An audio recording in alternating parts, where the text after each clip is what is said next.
everyone, welcome to EduSwing. നമ്മളുടെ day to day ലൈഫിൽ നമുക്ക് ഒരുപാട് ആവശ്യങ്ങളാണ്.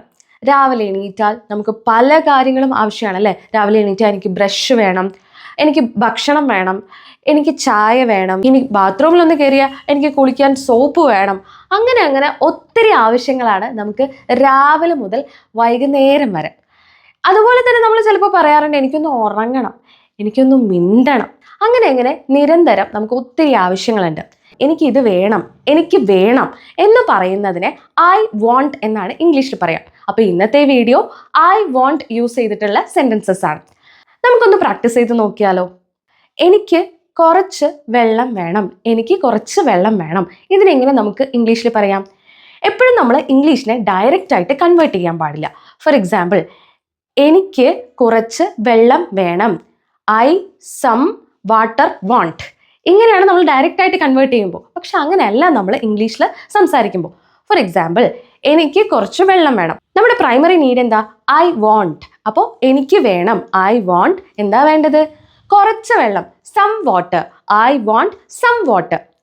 ഇനി എനിക്ക് ഒരു കപ്പ് ചായ വേണം, I want a cup of tea. I want a cup of tea. നമ്മൾ ഡ്രസ്സൊക്കെ മേടിക്കാനായിട്ട് പോവുകയാണ്. എനിക്ക് യെല്ലോ കളർ ഡ്രസ്സ് വേണം, എനിക്ക് മഞ്ഞ നിറത്തിലുള്ള ഡ്രസ്സ് വേണം, അല്ലെങ്കിൽ എനിക്ക് യെല്ലോ കളർ ഡ്രസ്സ് വേണം. ഇതിനെങ്ങനെ ഇംഗ്ലീഷിൽ പറയാം? I want yellow colour dress. I want yellow colour dress. എനിക്കൊരു സാധനം വേണം, അല്ലെങ്കിൽ എനിക്കൊരു വസ്തു വേണം എന്ന് പറയുന്നത്, വസ്തുവിനെ നമ്മൾ എപ്പോഴും പറയുന്നത് നൗൺ ആയിട്ടാണ്. അപ്പോൾ ഐ വാണ്ട് നൗൺ ബാക്കി ചേർത്ത്. അപ്പോൾ I want A mobile phone. എനിക്കൊരു മൊബൈൽ ഫോൺ വേണം, I want A mobile phone. I want A biryani. എനിക്ക് ബിരിയാണി വേണം, ഐ വാണ്ട് എ ബിരിയാണി.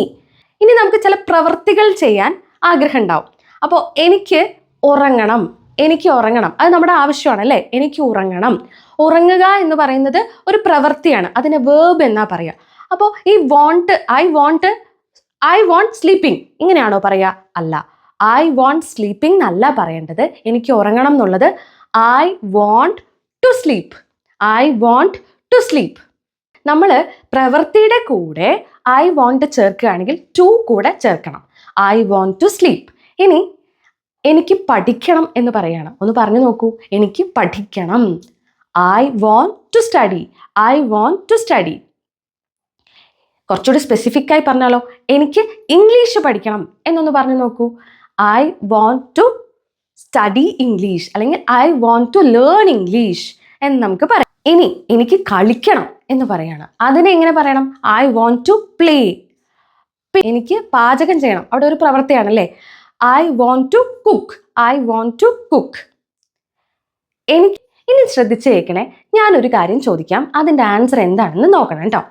എനിക്ക് കുറച്ച് ഭക്ഷണം വേണം, എനിക്ക് കുറച്ച് ഭക്ഷണം വേണം. അതിനെങ്ങനെ ഇംഗ്ലീഷിൽ പറയും? I want some food. I want some food. ഇനി നമ്മൾ ഇതിനെ വേറൊരു രീതിയിൽ പറഞ്ഞാലോ? എനിക്ക് കുറച്ച് ഭക്ഷണം കഴിക്കണം. എനിക്ക് കുറച്ച് ഭക്ഷണം കഴിക്കണം എന്നുള്ളതിനെ എങ്ങനെ ഇംഗ്ലീഷിൽ പറയാം? കഴിക്കുക എന്ന് പറയുന്നത് ഒരു പ്രവൃത്തിയായി, അപ്പോൾ ടു ആഡ് ചെയ്യണം. I want to eat some food. I want to eat some food. വ്യത്യാസം മനസ്സിലായല്ലോ? നമ്മളൊരു പ്രവൃത്തി അല്ലെങ്കിൽ വേർബ് ആണെങ്കിൽ ടു ആഡ് ചെയ്യണം. നേരെ മറിച്ച് അതൊരു സാധനം അല്ലെങ്കിൽ ഒരു വസ്തു ആണെങ്കിൽ നമ്മൾ ജസ്റ്റ് ഐ വോണ്ട് എന്നാക്കിയാൽ മതി. ഒരു എക്സാമ്പിളും കൂടെ നമുക്ക് നോക്കാം. എനിക്ക് ഒരു ബോട്ടിൽ വെള്ളം വേണം. എനിക്ക് ഒരു ബോട്ടിൽ വെള്ളം വേണം. ഇതിനെങ്ങനെ ഇംഗ്ലീഷിൽ പറയും? I want A bottle of water. I want A bottle of water. ഇനി എനിക്ക് ഒരു ബോട്ടിൽ വെള്ളം കുടിക്കണം. എനിക്കൊരു ബോട്ടിൽ വെള്ളം കുടിക്കണം. കുടിക്കുക എന്നുള്ളത് ഒരു പ്രവൃത്തിയാണ്. അപ്പോൾ എന്ത് ചെയ്യണം? ഐ വോണ്ട് ടു എന്തായാലും ആഡ് ചെയ്യണം. ഐ വോണ്ട് ടു കുടിക്കുക. എന്താണ്? Drink. I want to drink. എന്താണ് കുടിക്കേണ്ടത്? A bottle of water. I want to drink a bottle of water. അപ്പോൾ ഇത്രയേ ഉള്ളൂ ഐ വോണ്ട് യൂസ് ചെയ്തിട്ടുള്ള സെൻറ്റൻസ്. വളരെ എളുപ്പമാണ് അല്ലേ? നിങ്ങൾക്ക് കൺഫ്യൂഷൻ ഒന്നും ഇല്ലയെന്ന് വിചാരിക്കുന്നു. ഡെയിലി ഒരുപാട് ആവശ്യങ്ങൾ നമുക്ക് ഉണ്ടാവും. ഈ സെൻറ്റൻസുകളുടെ യൂസേജും ഡെയിലി നമുക്ക് കൂടുതലായിരിക്കും. അപ്പോൾ ഇത് ത്രൂ പ്രാക്ടീസ് നമുക്ക് ഇതിൻ്റെ ഡിഫറൻസ് മനസ്സിലാക്കാൻ പറ്റും. ത്രൂ പ്രാക്ടീസ് നമുക്ക് ഈസി ആയിട്ട് ഈ സെൻറ്റൻസ് യൂസ് ചെയ്യാനായിട്ടും പറ്റും. അപ്പോൾ EduSwingൻ്റെ ക്ലാസ്സുകളിൽ വേഗം തന്നെ ജോയിൻ ചെയ്യുക. ഇതുപോലത്തെ ഹെൽപ്ഫുൾ ആയിട്ടുള്ള വീഡിയോസും ലൈവ് ക്ലാസ്സുകളും അതുപോലെ തന്നെ നിങ്ങളെ ഇൻഡിവിജ്വലായിട്ട് ഹെൽപ്പ് ചെയ്യാൻ ടീച്ചേഴ്സും ഒക്കെ തന്നെ ഉണ്ടാവും. Do join our classes as early as possible. അടുത്തൊരു വീഡിയോയിലൂടെ കാണാം. അതുവരേക്കും ബൈ ബൈ.